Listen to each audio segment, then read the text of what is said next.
সুপ্রিয় দর্শক বন্ধুরা, আসসালামু আলাইকুম। দেশ অথবা দেশের বাইরে থেকে প্রিয় বন্ধুগণ, ঠিক এই মুহূর্তে যে যেখান থেকে বাস্তব জীবনের গল্প শোনার জন্য আমার সঙ্গে যুক্ত হয়েছেন, আমি আপন। আর যে আপন জীবনের গল্পের 1465তম পর্বে আপনাকে এই প্রতিদিনের মতো স্বাগতম জানাচ্ছি। বন্ধুগণ, আজ আমি আপনাকে শোনাবো বরিশালের ভাই মোহাম্মদ আবুল হাশেমের জীবনের আজ থেকে বহু বছর আগে ঘটে যাওয়া এক ভয়ানক বাস্তব জীবন কাহিনী। বন্ধুরা, আজকের গল্পের টাইটেল নিজের 3 সন্তানকে খেয়ে ফেলে হামিদা। মা হয়ে কিভাবে নিজের পেটের 3 সন্তানকে খেয়ে ফেলতে পারেন তা শুনে রীতিমতো প্রত্যেকেই অবাক হয়ে যাওয়ার কথা, যেমনটি আমি শুনেও অবাক হয়েছিলাম। কিন্তু পুরোটা গল্প শোনার পরে আমার শরীরের পশম দাঁড়িয়ে গিয়েছে। গল্পটা ঠিক যতটা না ভৌতিক, তার চেয়েও বেশি শিক্ষণীয়। লোভে পড়ে মানুষ কতটা নিচে নামে, স্বার্থে মানুষ কতটা অন্ধ হয়ে যায়, এই গল্পটাই তার জ্বলন্ত প্রমাণ। সবাইকে অনুরোধ করব শুরু থেকে শেষ পর্যন্ত বরিশালের ভাই আবুল হাশেমের জীবনের ভয়ানক বাস্তব গল্পটা আমার মুখে শুনবেন এবং গল্প শেষে আবুল হাশেমকে ঠিক আপনার মতো করে একটা মন্তব্য কমেন্ট বক্সে লিখবেন। ধন্যবাদ সবাইকে। সুপ্রিয় বন্ধুগণ, আসসালামু আলাইকুম। আমার নাম মোহাম্মদ আবুল হাশেম, আমার বাড়ি বরিশাল বিভাগে। বন্ধুরা, আমি আমার জীবনের গল্পটা শুরু করার শুরুতে আপনাদেরকে আমার পরিবারের সম্বন্ধে জানিয়ে রাখি। আমার পরিবারে আমি আছি, আমার বাবা আছে, মা আছে, রয়েছে আমার দাদা দাদি সহ আমার একজন কাকা। আমাদের পরিবারে আরও সদস্য রয়েছে, আমার ছোট একটা ভাই সহ ছোট 3টা বোন। আমরা টোটাল 2 ভাই 3 বোন। আমাদের পরিবারটা বরিশাল বিভাগের নদীগেশা কোনো এক অজপাড়া গায়ের এক নিম্ন মধ্যবিত্ত পরিবার। আমি খুব ছোটবেলা থেকে দেখে আসছি, আমাদের বাড়ির পাশে এক বিশাল খাল রয়েছে এবং ওই খালে মাছ ধরে আমার বাবা সেই মাছ বাজারে বিক্রি করে খুব কষ্ট করে আমাদের পরিবার চালাতো। আমার বাবার তেমন কোনো স্থায়ী কাম ছিল না। বর্ষার সময় খালে মাছ ধরতো এবং যখন খালের পানি শুকিয়ে যেত, আমার বাবা তখন বিভিন্ন জায়গায় মানুষের বাড়িতে এখানে সেখানে গিয়ে যে সময় ঠিক যে কাজ পাইতো সেই কাজে করতো। এমন করে আমার ছোটোবেলার দিনগুলো কাটতে থাকে। আমি খুব বেশি দূর পর্যন্ত পড়াশোনা করার সুযোগ পাইনি। খুব অল্পই পড়াশোনা করেছিলাম, শুধুমাত্র কোনো রকম নিজের নামটা লিখতে পারি। একটু একটু করে বড় হবার পরে আমি তখন বাবার সঙ্গে খালে মাছ ধরতে শুরু করি। আমার বয়স যখন প্রায় আনুমানিক 8 থেকে 9 বছর, সেই বয়স থেকে আমি বাবার সঙ্গে খালে মাছ ধরি। একটা সময় ছিল খালের পানি মাঝে মাঝে শুকিয়ে যেত, কিন্তু আমার বুঝ ধরা বয়স থেকে আমি খালের পানি শুকোতে দেখি নাই। আমার বাবার আমলে আমার বাবা নাকি যখন যুবক ছিলেন সেই মুহূর্তে মাঝে মাঝে খালের পানি শুকিয়ে যেত, কিন্তু আমি কখনোই খালের পানিকে শুকাতে দেখিনি। আমি খালে মাছ ধরতাম বাবার সঙ্গে এবং সেই মাছ গঞ্জের বাজারে বিক্রি করতাম। এই করতে করতে একটা সময় আমি প্রায় অনেকটাই বড় হয়ে যাই। আমি যখন নিজেই একা নৌকা চালিয়ে খালে মাছ ধরতে পারি, সে সময়তে আমার আব্বা তখন অবসরে চলে যায়।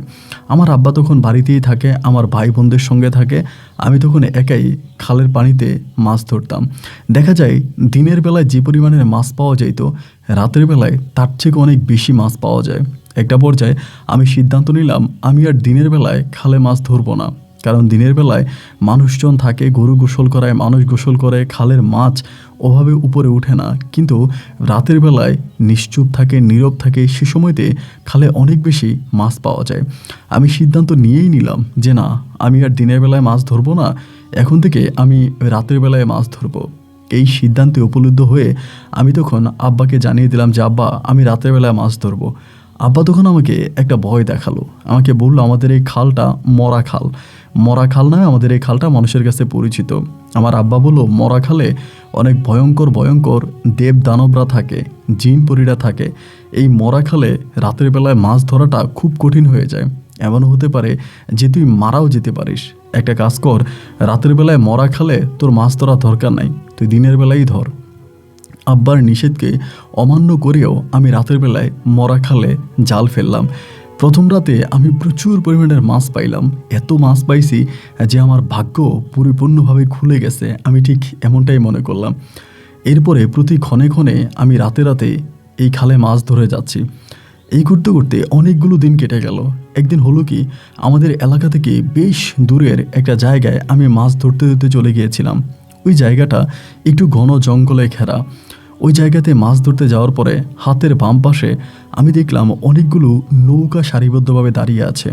দেখে বোঝা গেল বেদেরা এখানে এসেছে। আমাদের ওই খালে বেদেরা মাঝে মাঝে আসে, 10টা 15টা 20টা নৌকা নিয়ে তারা বিভিন্ন ঘাটে থাকে এবং সেখানেই তারা এলাকার বিভিন্ন মানুষের শিঙ্গা লাগায়, বাতের ব্যথার ওষুধ দেয়, সাপের ওষুধ দেয়, এটা সেটা করে তারা ওভাবে দল বেঁধে থাকে। আমি দেখেই ভেবেছিলাম যে এটা কোনো বেদে পাড়ার মানুষরা হবে। আমার সেদিন প্রচুর খিদা লেগেছিল। আমি সন্ধ্যা রাতে খাবার খেয়ে যাই নাই এবং পানিরও খুব তৃষ্ণা পাইছে। খালের পানি তো আর খাওয়া যাবে না। এবং আমি দেখলাম আমার নৌকার মধ্যেও কোনো পানি ছিল না। ভাবলাম বেদেপল্লির দিকে যাই, ওনাদের ওখানে গেলে তো পানি পাওয়া যাবে। তাদেরকে বলি দেখি যে তারা পানি দেয় কিনা, পানি খাওয়া যায় কিনা। এই সিদ্ধান্তে আমি তখন বেদেপল্লির দিকে আমার ওই নৌকাটাকে নিয়ে যাচ্ছিলাম। বেদেপল্লির ওই জায়গাটা যাওয়ার পরে আমি দেখলাম সব বেদেরা ঘুমিয়ে গেছে, একদম পাড়াটায় নিস্তব্ধ হয়ে গেছে। নৌকার মধ্যে কিছু মানুষ ঘুমাচ্ছে, আবার কিছু মানুষ খালের ওপারেও ঘুমাচ্ছে। দেখে মনে হলো যে পুরো পাড়ার মানুষই ঘুমিয়ে গেছে। আমি ভাবলাম যে যেহেতু সবাই ঘুমিয়ে গেছে, আমি সামান্য এক গ্লাস পানি খাওয়ার জন্য তাদেরকে আর বিরক্ত না করি। আমি ওই সময় নৌকাটা ঘুরিয়ে আবারও খালের দিকে রওনা দিলাম। হঠাৎ করে তাকিয়ে দেখলাম ওই নৌকাগুলো থেকে বেশ খানিকটা দূরে একটা শুইতো গাছের উপরে মনে হলো যেন কেউ একজন বসে আছে।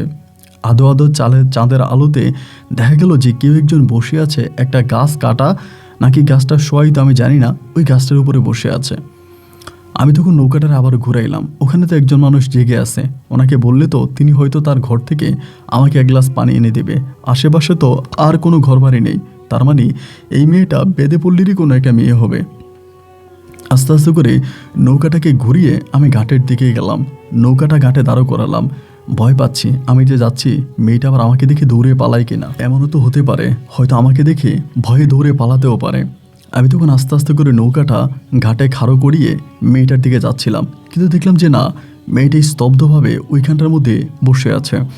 তার কাছে যাওয়ার পরে তার দিকে তাকিয়ে না আমার শরীরের পশমগুলো হঠাৎ করে কেন জানি দাঁড়িয়ে গেল। খুবই অদ্ভুত রকমের এক চেহারা, এত সুন্দর যা বলার মতো না। মনে হলো যেন আকাশে একটা চাঁদ, ঠিক মাটিতে আরেকটা চাঁদ। মেয়েটার মুখ তো নয়, যেন টিউবলাইট, এটা থেকে আলো ছড়াচ্ছে চারদিকে। আমি তার দিকে তাকিয়ে বললাম, কে আপনি? বলে, আমার নাম হামিদা। আমি বললাম, হামিদা, আপনি কোত্থেকে আসছেন? বলে, আমি বেদেপল্লির মেয়ে। আমি বললাম, বেদেপল্লিতে থাকেন আপনি? বলে, হ্যাঁ। আমি বললাম, এত রাতের বেলায় আপনি এখানে বসে আছেন, আপনার ভয় করছে না? মেয়েটা একটা মুচকি হাসি দিয়ে বলল, না, আমার ভয় করছে না। আমি বললাম, কি বলেন? বেদেপল্লির মানুষরা তো রাতের বেলায় ঘুমিয়ে থাকে, আর তারা কখনো তো একজন তাদের ওই ডিগা থেকে বের হয় না, একজন তাদের ওই ডিলা থেকে বের হয় না। কিন্তু আপনি একা একা এই জায়গায় বসে আছেন, জায়গাটা খুবই খারাপ, চারপাশে কোনো মানুষ নাই, অন্য কোনো মানুষের খপ্পরও তো আপনি পড়ে যেতে পারেন। যান, আপনি আপনার ডিলায় চলে যান। মেয়েটা তখন আমাকে বলতেছে, আমি যাব না, আপনি আপনার কাজে যান। আমি তখন বললাম, আচ্ছা, একটা কথা জিজ্ঞেস করব? বলে, হ্যাঁ। আমি বললাম, আপনাদের ডিলায় কি পানি হবে? বলে, হ্যাঁ, পানি তো আছেই। আমি বললাম, আমার না প্রচুর তৃষ্ণা পাইছে, আমাকে কি এক গ্লাস পানি দেওয়া যাবে? মেয়েটা তখন বলল, আচ্ছা ঠিক আছে, আমি পানি নিয়ে আসছি। এই বলে মেয়েটা তখন পানি আনার জন্য গেল। আমি ওখানেই দাঁড়িয়ে আছি। খানিক বাদে মেয়েটা তখন একটা জগে করে পানি নিয়ে আসলো। আমি তখন ডগর ডগর করে পুরো এক গ্লাস পানি পান করলাম। পান করে মেয়েটাকে জিজ্ঞেস করলাম, আচ্ছা, তুমি যে এত সুন্দর, তোমার কি বিয়ে হয়েছে? মেয়েটা একটা মুচকি হাসি দিয়ে আমাকে উত্তর দিল যে না, আমার বিয়ে হয়নি। আমি বললাম, সত্যি তুমি যদি আমাদের পাড়ার কোনো মেয়ে হইতা, আমি তোমাকে বিয়ে করতাম। আমি ঠিক তখনও বুঝতেছি না যে এত মধ্যরাত, চারদিকে নিস্তব্ধ নীরব, এই জায়গার ভিতরে এখানে দাঁড়িয়ে বেদেপল্লির এই মেয়ের সঙ্গে আমি কথা বলছি, আর মেয়েটাও আমাকে আমার সঙ্গে খুব স্বাভাবিক মানুষের মতোই হেসে হেসে কথা বলতেছে। তার ভিতর তো কোনো ভয় কাজ করে না। আসলে এই মেয়েটাকে, মনের মধ্যে তখনই এই প্রশ্নটা বারবার উকি মেরে যাচ্ছিল। যাই হোক, একটা পর্যায়ে মেয়েটার সঙ্গে কথা বলে আমি বললাম যে ঠিক আছে, আমি চলে যাচ্ছি, এবং যদি পারি দিনের বেলা আবারও এসে আপনাকে দেখে যাব। মেয়েটা আমাকে বলল, আপনি দিনের বেলায় আসলে আমাকে দেখবেন না, শুধু রাতের বেলায় দেখবেন। আমি বললাম, কেন? বলে, দিনের বেলায় আমি ডিলা থেকে বের হই না। আমি বললাম, ও আচ্ছা ঠিক আছে। এই কথা বলে আমি তখন চলে আসলাম। নৌকাটা নিয়ে আস্তে আস্তে করে আবারও আমি জাল ফেলতে শুরু করলাম, মাছ ধরতে শুরু করলাম। মনের ভিতর তখন বারবার উকি মারতেছিল, হে আল্লাহ, এটা আমি কি শুনলাম? এ আমাকে কি বলল? এই আমাকে বললোটা কি? এত সুন্দর মেয়ে হয় কি করে? এই কথাগুলো চিন্তা করতে করতে আস্তে আস্তে করে চারদিক থেকে আমি আমার কানে ফজরের আজানের ধ্বনি শুনতে পেলাম। এবং ফজরের আজান দেওয়ার পরে আমি আর মাছ ধরি না। আজান দিয়ে দিছে, আমি তখন এই মাছগুলো নিয়ে আমাদের এলাকার একটা মসজিদের সামনে রেখে নামাজ আদায় করলাম। নামাজ সম্পূর্ণ করে মাছগুলো নিয়ে আমি গঞ্জের বাজারে গিয়ে বসলাম। দিনের ঠিক 7টা থেকে 7:30টার মধ্যে আমি সম্পূর্ণ মাছগুলো বিক্রি করে শেষ করে ফেললাম এবং মাছ বিক্রি করে তখন বাড়িতে আসছি। সারা রাত তো মাছ ধরেছি, দিনের বেলায় তো ঘুমানোর কথা, এমনটাই তো প্রতিদিন হয়। কিন্তু বিশ্বাস করেন, আজকে কোনোভাবে আমি আমার দু চোখের পাতাকে এক করতে পারতেছি না, কোনোভাবে ঘুমোতে পারতেছি না। মনের ভিতরে বারবার ওই হামিদা কেমন জানি উকিঝুঁকি মারতেছে। আমি একটুখানি তন্দ্রায় যাই, চোখটা বন্ধ করি। হঠাৎ করে মনে হলো হামিদা যেন এসে আমার কানের কাছে ফিসফিস করে কি জানি বলে গেল। আমি লাফ দিয়ে উঠে বসে গেলাম, চারদিকে তাকালাম, কই কেউ তো নাই, কে আমার সঙ্গে কথা বলল। বিশ্বাস করেন, সারাটা রাত সারাটা দিন আমি মনে হয় যেন একটা ফোঁটাও ঘুমোতে পারিনি। দেখতে দেখতে বিকেল হয়ে গেল। আমার মা বলল, কী রে, কী হয়েছে তোর? আজকে তুই ঘুমাচ্ছিস না, একটু পর খালি শুশু শুশু করতেছিস, হয়েছেটা কি? আমি বললাম, মা আমার না ভালো লাগতেছে না। মা বলে, বেশি করে পানি খা, চোখ বন্ধ করে থাক, ঘুম আসবে। দেখতে দেখতে বিকাল হয়ে গেল, আমার কিন্তু আর ঘুম আসলো না। আমি আবারও নদীতে মাছ ধরার জন্য প্রস্তুতি নিলাম। রাত 8টা কি 8:30টার মধ্যে আমি তখন মাছ ধরতে শুরু করলাম। আবারও নেমে গেলাম নৌকা নিয়ে খালে, মাছ ধরতেছি। সেদিন আমি মাছ ধরতে প্রায় রাত্র 1টা বেজে গেছে। মনের ভিতরে আবার উকি মারল, ওই হামিদা ওখানে আছে তো, যাই না, দেখি না ওকে একটু দেখা যায় কিনা। আমি নৌকা ঘুরিয়ে আবারও সেই হামিদাদের ঢিলার উদ্দেশ্যে রওনা দিলাম। পানিপথে আমি তখন এই ডিলার কাছে গেলাম। অদ্ভুত এবং অবাক করা বিষয় হচ্ছে, আমি সেদিনও গিয়ে দেখি হামিদা চুপচাপ ওই জায়গাটার মধ্যেই বসে আছে। ওর বসে থাকা দেখে আমি আজকেও একটু বিব্রত হয়ে গেলাম। কি ব্যাপার, ও দেখে আজকে একই জায়গায় একইভাবে একই পোশাক পরে বসে আছে। আমি তখন আমার নৌকাটা আবার ওই সাইডে দাঁড় করালাম, দাঁড় করিয়ে তার সামনে গেলাম। আমি কোনো কথা বলি না, সেও কোনো কথা বলে না। আমি তার দিকে তাকিয়ে আছি এবং সে আমার দিকে তাকিয়ে আছে। এবং অনেকক্ষণ তাকিয়ে থাকার পরে ও আমাকে বলতেছে, কি আজকেও কি আপনার নৌকাতে পানি নেই, পানি খাবেন? আমি বললাম, কি ব্যাপার, তুমি রাতের বেলায় ঘুমাও না? আমাকে বলে, না তো, আমি তো রাতের বেলায় ঘুমাই না। আমি বললাম, কেন, তোমার কি ভয় লাগে না, তোমার কি ঘুম আসে না? ও বলে, না, আমি তো দিনের বেলায় ঘুমাই, এই জন্য রাতে ঘুমাই না। আমি বললাম, কেন, তুমি রাতের বেলায় ঘুমাও না কেন? বলে, আমাদের ডিলার সবাই তো কাজে চলে যায়, আমার বাবা মা তারাও কাজে যায়, আমি কোনো কাজকাম করি না, আমি সারাদিনই ঘুমাই আর ঘরে টুকিটাকি কাজ করি। আর রাতের বেলায় আমার খুব ভালো লাগে, রাত জাগতে আমার খুব ভালো লাগে। আমি রাতের আকাশে চাঁদ তারা দেখে রাত কাটিয়ে দিই। আর এই জায়গাটা আমার খুব পছন্দের একটা জায়গা। আমি তখন বললাম, আমি তো অনেক দিন ধরে এই খালে মাছ ধরি, কিন্তু আমি তো কোনোদিনও মানে এই পাড়ার ভিতরে, এই জায়গার ভিতরে বেদেপল্লীর মানুষগুলোকে দেখি নাই, তোমরা আসছো কবে? আমাকে বলে, আমরা আসছি বেশ কয়েক মাস হয়ে গেছে। আমি বললাম, বলো কি, আমি তো কিছুদিন আগে ওই দিক দিয়ে মাছ ধরে গেছিলাম, আমি তো তোমাদেরকে দেখি নাই। ওই তখন হেসে হেসে বলে, তাহলে হয়তো আপনি তাকান নাই। তা আমি বললাম, তোমার সঙ্গে কি একটু বসতে পারি? বলে, হ্যাঁ বসেন। এমন করে বসে আমি তার সঙ্গে কথা বলতেছি। বিশ্বাস করেন ভাই, কখন যে সকাল হয়ে গেল আমি বুঝতেই পারি নাই। ফজরের আজানের খানিকটা আগে হামিদা বলতেছে, আপনি চলে যান, আমার ডিলার মানুষটা এখন উঠবে, তারা কাজের উদ্দেশ্যে বের হবে, আমি আমার ডিলে চলে যাব। দেখা গেল আমি তখন অবাক হয়ে গেলাম, মানে কীভাবে সারাটা রাত কেটে গেল বুঝতেও পারলাম না। আমি একটা মানে অল্প কিছু মাছ আমি আর মানে পাইছি, ওই মাছগুলো আমি তখন বাজারে নিয়ে বিক্রি করছি, ঘরে এসে ঘুমিয়ে গেছি।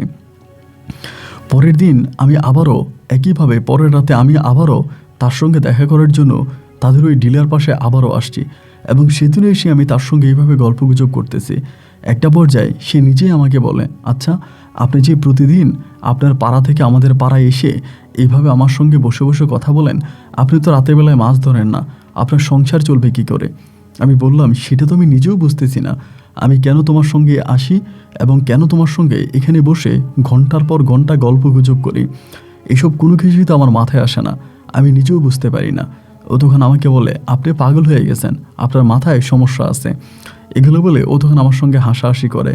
ভাই বিশ্বাস করেন, এরপর থেকে এমন কোনো রাত নাই আমি সে জায়গায় যাই না, তার সঙ্গে গল্প করি না।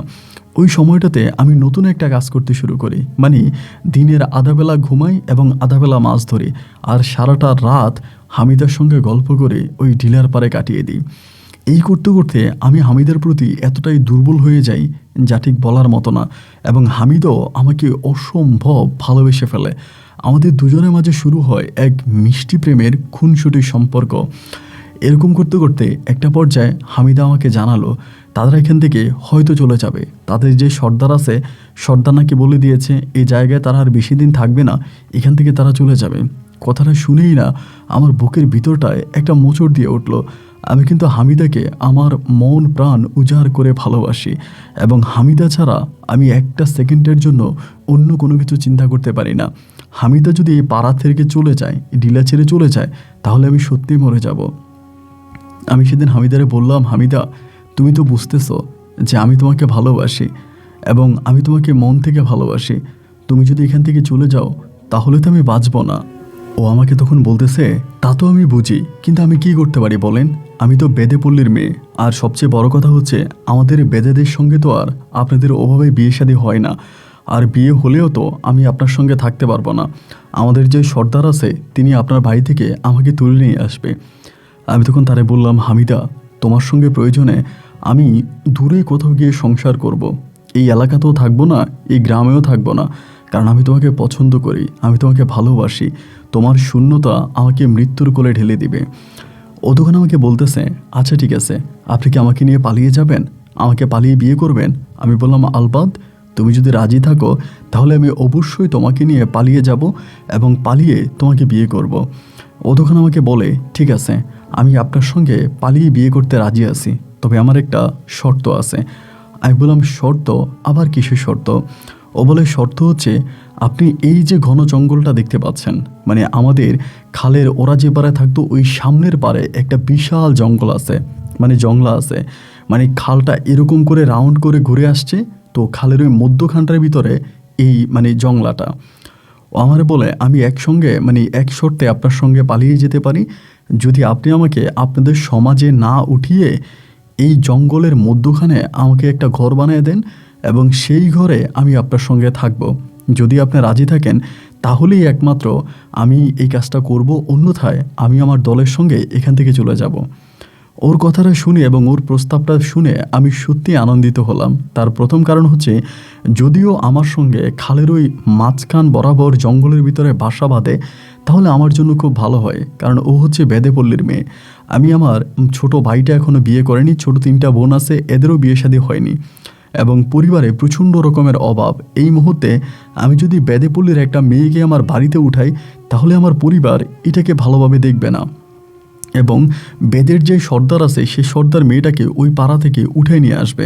আমি ওর সঙ্গে ওই পাড়ায় থাকতে পারবো না, তো এটা তো আমার দ্বারা সম্ভব না। আমি তো ওকে বললাম, তুমি যে ওখানে ঘর বাঁধতে বলতেছ, আমাদের ওই জায়গাটা তো ভালো না, মরা খালটা তো অনেক ভয়ানক একটা খাল। এখানে মানুষ দিনের বেলায়ও ওই জঙ্গলার ভিতরে যেতে ভয় পায়, কিন্তু তুমি সেখানে ঘর বাঁধলে থাকবা কী করে? ও আমাকে বলে, তুমি আমার সঙ্গে থাকবা না? আমি বললাম, হ্যাঁ, আমি তোমার সঙ্গে থাকবো। বলে, তুমি যদি আমার সঙ্গে থাকো তবে আমি কবরেও ভয় পাবো না। ওর ওই কথাটা আমার ভিতরে তখন এক অন্যরকম ভালোবাসার শক্তি জোগালো। দুজনে মিলে সেরাতেই তখন জঙ্গলার ভিতরে হাঁটতে শুরু করলাম। খালের ওই পাড় দিয়ে আস্তে আস্তে করে জঙ্গলের ভিতরে গেলাম এবং ভিতরে যাওয়ার পরে একটা জায়গা তখন সিলেক্ট করলাম। ওরে বললাম, এই জায়গাটাই সবচেয়ে নিরাপদ, এখানে কোনো মানুষজন আসে না, দুপাশেই ঘন জঙ্গল, আমরা এখানেই ঘরটা বানাতে পারি। ও আমাকে বলল, ঠিক আছে, তাহলে কালকে রাতের ভিতরে আপনি ঘর বানানোর জন্য সমস্ত সামগ্রী নিয়ে আসবেন, এখানে আমরা ঘর বানাবো। সে রাতে আমরা দুজনে জায়গা সিলেক্ট করলাম এবং পরের রাতে যথারীতি আমি মাছ না ধরে আমার নৌকা করে ঘর বানানোর জন্য যত সরঞ্জাম আছে সব কিছু নিয়ে খালের ওই পাড়টাতে গেলাম। আমি এবং হামিদা একসঙ্গে জঙ্গলের ভিতরে ঢুকলাম। ঢোকার পরে সে জায়গাটার মধ্যে আমরা গাছগাছালি কাটলাম। হারিকেনের আলোতে একটু একটু করে সব কিছু কেটে সেখানকার মধ্যে আমরা ঘর নির্মাণ করার সম্পূর্ণ প্রস্তুতি নিলাম। টানা 3 দিন, টানা 3 রাত অক্লান্ত পরিশ্রম করে আমি আর হামিদা ওই জঙ্গলের ভিতরে একটা ছোট্ট কুঁড়ে ঘর নির্মাণ করলাম। সেই কুঁড়ে ঘরের মধ্যে আমি আর হামিদা একসঙ্গে থাকতে শুরু করলাম। আমাদের মাঝে শুরু হলো এক মিষ্টি মধুর প্রেমের সম্পর্ক। আমাদের কোনো বিয়ে হয়নি, আমরা কোনো কাজের কাছে যাইনি, বিবাহ ব্যতীতই আমরা দুজনেই এখানে থাকতে শুরু করি। এবং একটা পর্যায়ে বেদে পাড়ার যে মানুষগুলো ওখানে থাকতো তারা এখান থেকে চলে যায়। আমি তাদেরকে আর রাতের বেলা ওখানে দেখি না। তখন দেখা যায় অর্ধেক রাতে আমি মাছ ধরি এবং অর্ধেক রাতে আমি হামিদার সঙ্গে থাকি। অনেক সময় দেখা যায় যে হামিদা আর আমি একসঙ্গে খালে মাছ ধরি এবং মাছ ধরার পরে ভোরে হামিদা আমাদের সেই ঘরে চলে যায়, জঙ্গলের ভিতরের ঘরে চলে যায়। আমি বাজারে মাছ বিক্রি করি। মাছ বিক্রি করে মায়ের সঙ্গে, বাবার সঙ্গে, সবার সঙ্গে দেখা করে দুপুরবেলা আবারও হামিদার কাছে চলে আসি। এইভাবে একসঙ্গে আমি তখন দুটো সাইড কন্ট্রোল করতেছিলাম, মানে দুটো সাইড আমি তখন নিচ্ছিলাম। তা আমার দাদি আবার খুব চালাক মানুষ ছিলেন। আমাদের পাড়ার ভিতরে আমার দাদির মতো এত বিচক্ষণ চালাক মহিলা আর দ্বিতীয়টা নাই। দাদি অনেক সময় আমার চোখের দিকে তাকিয়ে আমার মনের বেদন বলে দিতে পারতো। সে সময়টাতে আমি খুব টেনশনে থাকতাম, কারণ হামিদাকে জঙ্গলের মাঝখানে রেখে আসছি। আবার জঙ্গলে অনেক হিংস্র প্রাণীরাও থাকে। ওই সময়টাতে বিশেষ করে জঙ্গলে প্রচুর পরিমাণের বানরের আক্রমণ ছিল। প্রচুর বানর সেই জঙ্গলে থাকতো। ভয় পাইতাম যে কখন নাকি কোন বানর হামিদাকে ধরে বসে বা হামিদার ক্ষতি করে বসে। এইরকম ভয়গুলোও কিন্তু মনে কাজ করতো। তারপরও চিন্তা করতাম যে কি করা যায়। একে তো মাছ ধরতাম, মাছ বিক্রি করতাম, ঘর সামলাইতাম, আবার হামিদাকেও সামলাইতাম। এইরকম করে প্রায় 15-20 দিনের মতো কেটে যায়। আমি প্রতি রাতে হামিদার কাছে যাইতাম, ওখানে ওর সঙ্গে থাকতাম। একটা নর্মাল মেয়ের মতোই আমি হামিদার সঙ্গে সেখানে সংসার করি। একদিন হলো কি, আমার দাদি আমাকে জিজ্ঞেস করছিল, তুই বেশ কয়েকদিন ধরে খুব বেশি চিন্তা করতেছিস, তোর দিকে তাকালে মনে হয় তোর কপালে চিন্তার ভাঁজ পড়ে গেছে, কি হয়েছে দাদিরে বলতো। আমি দাদিরে কোনো কিছুই বললাম না, শুধু বললাম আমার মন ভালো নাই, ভিতরে কেমন জানি খুব কষ্ট হচ্ছে। দাদি আমাকে বলে, কি নিয়ে মন ভালো নাই এবং কোন বিষয়ে ভিতরে এত কষ্ট হচ্ছে আমার কাছে বল। আমি দাদিরে বললাম, দাদি তেমন কিছুই না, তুমি আমাকে জ্বালাইও না তো, আমার কিচ্ছু ভাল লাগে না। মানে দাদিকেও আমি খুব বেশি একটা মূল্যায়ন করলাম না। দাদি তখন আমাকে বলল, তুই আমার কাছে খুলে বল, আমি তোর চোখে মুখে এক বিষণ্ণতার ছোঁয়া দেখতেছি, কি হয়েছে, কি নিয়ে এত টেনশন, কি নিয়ে এত চিন্তা ভাবনা, তুই আমার কাছে সব কিছু খুলে বল। আমি দাদির কাছে কোনো কিছুই বলতে রাজি হলাম না।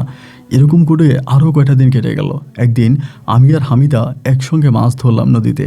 ধরার পরে হামিদা তখন তার বাসায় গেল, আমি তখন নৌকা দিয়ে মাছগুলো বিক্রি করার জন্য গঞ্জের বাজারে গেলাম। গঞ্জের বাজারে মাছগুলো বিক্রি করে আমি তখন আস্তে আস্তে করে বাড়ির দিকে যাচ্ছিলাম। আমি খাবার খাচ্ছিলাম, সকালবেলা ভোরে মা ভাত দিছে, ভাত খাইতেছিলাম। এমন সময় হলো কি, আমার দাদি কোত্থেকে জানি হাতে করে কি জানি নিয়ে এসে হঠাৎই আমার কপালের মধ্যে এটা লাগিয়ে দিল। এবং কপালের মধ্যে এটা লাগিয়ে দেওয়া মাত্রই আমার আর কোনো কিছু মনে নেই। আমি সে জায়গার মধ্যে জ্ঞান হারিয়ে ফেলি এবং জ্ঞান হারিয়ে ফেলার পরে আমার আস্তে আস্তে করে জ্ঞান ফিরে আসে। তো জ্ঞান ফিরে আসে কতদিন পরে, প্রায় 12 থেকে 14 ঘন্টা পরে, মানে 12 থেকে 14 ঘন্টা পরে আমার তখন জ্ঞান ফিরে আসে। তো 12 থেকে 14 ঘন্টা পরে যখন জ্ঞান ফিরে আসে, আমি তখন আর কথা বলতে পারি না। মানে এক অন্যরকম, আমার শরীরটা খুব দুর্বল হয়ে গেছিলো। আমার মা, বাবা, আমার দাদি, তারপরে সবাই ওখানে ছিল, আমার ছোট ভাই বোনেরা। তো আমি কিছুই বুঝতেছিলাম না। আমার মা বলে, তুই কিছু খাবি? আমি বললাম, হ্যাঁ খাবো। ওইখানে একটা কবিরাজও ছিল, ওই মুহূর্তে একটা কবিরাজও ছিল, কিন্তু আমার জ্ঞান ফিরে আসার পরে কবিরাজ তখন চলে গেছে। আমি ঘরের মধ্যে তখন বসে আছি এবং বসে থাকা অবস্থায় চিন্তা করতেছি, হায় হায়, হামিদা তো ওই জঙ্গলে একা আছে, আমি তো হামিদার কাছে আজকে সারাদিনও যেতে পারি নাই, রাতও প্রায় মধ্যরাত হয়ে গেছে, আমি হামিদার কাছে যাব। এই বলে আমি তখন ঘর থেকে বের হবো এমন সময় আমার মা আমার হাত চেপে ধরছে, ধরে বলে, কই যাস? আমি বললাম, আমার একটু কাজ আছে, আমি নৌকা নিয়ে এক জায়গায় যাব। আমার মা আমারে বলে, কই যাবি? হামিদার কাছে। এইটা বলা মাত্রই আমি তখন ভয় পেয়ে গেলাম। হায় হায়, আমার মা কী করে জানলো হামিদার কথা? মা আমাকে হামিদার কথা জিজ্ঞেস করলো, এর মানে কি? আমি একটু চুপ হয়ে গেলাম। চুপ হয়ে মারে বললাম যে, তুমি হামিদার কথা জানো কি করে? মা আমাকে বলে, হামিদার কথা শুধু আমি জানি না, হামিদার কথা আমাদের এই পাড়ার সবাই জেনেছে। আমি বললাম, মানে তুমি কি বলতেছো এগুলা? আমার মা বলে, ওই হামিদা টামিদা কিছু না, এটা একটা জিন। আমি বললাম, জিন? মা বলে, হ্যাঁ, এটা একটা পরী এবং এই পরীটা তোরকে মেরে ফেলতো। আল্লাহর হুকুম তোর দাদি বুঝতে পারছে এবং বুঝতে পেরে তোর দাদি তোরে বাঁচাইছে। আমি বললাম, মা, আমি তোমার কথাবার্তা কিছুই বুঝতে পারছি না। হামিদা জিন হতে যাবে কেন?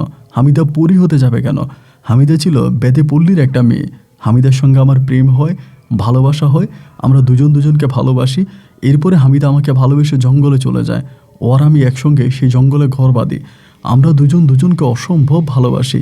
তুমি এমন কথা কেন বলতেছো যে হামিদা পরী? আমার মা তখন আমাকে বলে, হামিদাকে তোর উপরে বশ করা হয়েছিল। তুই যখন জ্ঞান হারিয়ে ফেলস তখন আমরা কবিরাজ আনি এবং কবিরাজ আনার পরে ওই কবিরাজ দিয়ে হামিদাকে তোর উপরে আমরা আনি এবং তুই তখন হামিদার রূপে আমাদেরকে সব কিছু জানাস। আসলে হামিদা কোনো বেদে পল্লীর মেয়ে ছিল না। হামিদা মূলত ছিল একটা পরী, এবং ওই জায়গাটার মধ্যে সবসময় বসে থাকতো, এটা তার বসার আসর। এবং তুই মাছ ধরতে ওইগুলা দেখতো। একদিনও মানুষের রূপ ধারণ করে ওই জায়গায় বসে থাকে এবং তুই তার কাছে যাস। আমি দেখলাম যে আমার মা হামিদার সঙ্গে আমার প্রেমের পুরো গল্পটা অকপটে স্বীকার করে যাচ্ছে। আমি মায়ের মুখের দিকে তাকিয়ে বলতেছি, এসব কথা তুমি কিভাবে জানলা? তুমি জানলা কিভাবে? আমার মা বলে, আমি আরও অনেক কিছুই জানি। হামিদা তোকে মেরে ফেলতো, তোর নসিব ভালো, তোর ভাগ্য ভালো, আল্লাহর অশেষ রহমতে আমি তোকে বাঁচাইতে পারছি।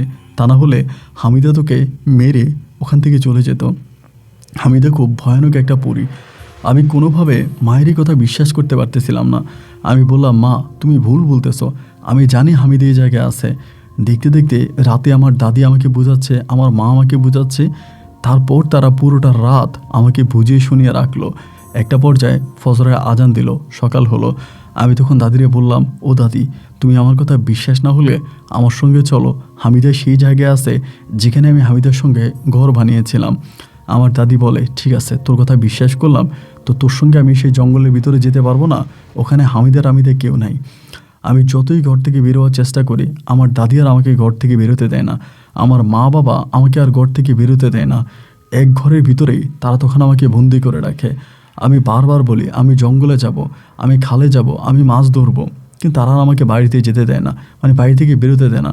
এক কথায় আমাকে এই ঘরের মধ্যে আটকিয়ে রাখে। প্রায় 10 দিন অতিবাহিত হয়ে যাওয়ার পরে একটা সময় আমার খুব রাগ হলো যে না, আমি এই ঘরের মধ্যে থাকবো না, আমি হামিদারে দেখতে যাব এবং আমি ওই জায়গার মধ্যে যাব। দাদি তখন আমাকে আর আমাদের এলাকার আরও 2-3টা ছেলেকে নিয়ে দাদি আমাদের সঙ্গে একসঙ্গে মানে জঙ্গলের মধ্যে গেল, যেখানে আমি আর হামিদা একসঙ্গে ঘর বানিয়ে থাকতাম। সেখানে যাওয়ার পরে দেখা গেল হামিদার কোনো অস্তিত্ব সেখানে নাই।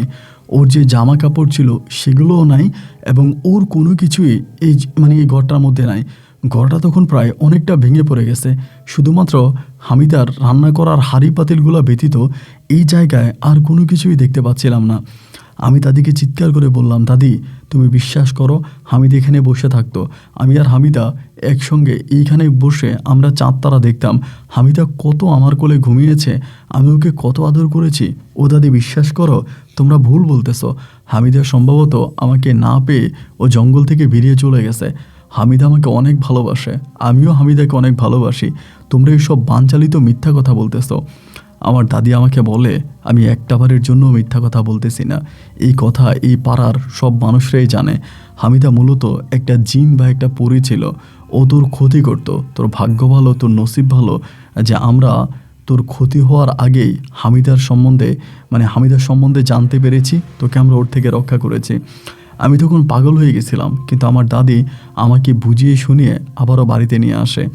আমি তখন খাওয়া দাওয়া করি না, ঘুমাই না, এক অন্যরকম পাগলামি করে যাচ্ছিলাম। কারো কোনো কথা মানি না, কারো কোনো কথা শুনি না। হামিদার জন্য তখন পরিপূর্ণভাবে আমি এক পাগল মানুষের রূপান্তরিত হই। এই সময় আমার পরিবারের মানুষ সবাই মিলে সিদ্ধান্ত নিল, হয়তো আমি যদি বিয়ে করি তাহলে সব কিছু থেকে আমি বেরিয়ে আসতে পারবো। আমার বাবা মা এবং দাদি তারা মিলে সিদ্ধান্ত নিল যে তারা আমাকে বিয়ে করাই দিবে। আমি বললাম, যদি বিয়ে করাই দাও তাহলে বিয়ে করাই দাও, আমার কোনো সমস্যা নাই, আমি বিয়ে করতে রাজি আছি। এরকম করে তাদেরকে বলতেছি। আমি তখন কি বলি আর কি করি আমার কিছুই ঠিক নেই। তারা যখন আমার জন্য মেয়ে দেখলো, মেয়ে ঠিক করলো, ওই মুহূর্তটাতে আমি হঠাৎ করে অস্বীকার করলাম যে না, আমি বিয়ে করব না। আমার দাদি বলে, তুই বললি তুই বিয়ে করবি, আমরা তোর জন্য মেয়ে দেখলাম, এখন তুই বলিস তুই বিয়ে করবি না। আমি বললাম যে না, আমি বিয়ে করব না, আমার বিয়ে করার কোনো ইচ্ছা নাই, আমি বিয়ে করব না। আমার দাদি তখন আমাকে বলে, আমি তো তোরে হামিদারই বিয়ে করাবো। এটা শুনে আমি একটু অবাক হয়ে গেলাম। কি বললা, হামিদা ফিরে আসছে? দাদি বলে, হ্যাঁ, যে মেয়েটাকে আমি তোকে বিয়ে করাবো ওই মেয়েটার নামও হামিদা। হামিদা নামটা শোনার পরেই না আমার ভিতরটা একটু মোচড় দিয়ে উঠলো। আমি দাদিরে বললাম, তাহলে দাদি আমি মেয়ে দেখতে যাব।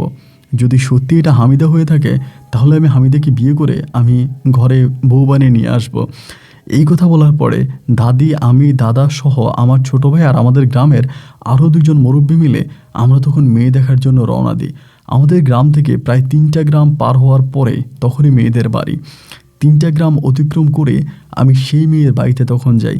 আমি বললে হয়তো আপনি বিশ্বাস করবেন না, তবে আল্লাহ সাক্ষী, আমি এক বিন্দু আপনাকে বানিয়ে মিথ্যে বলছি না।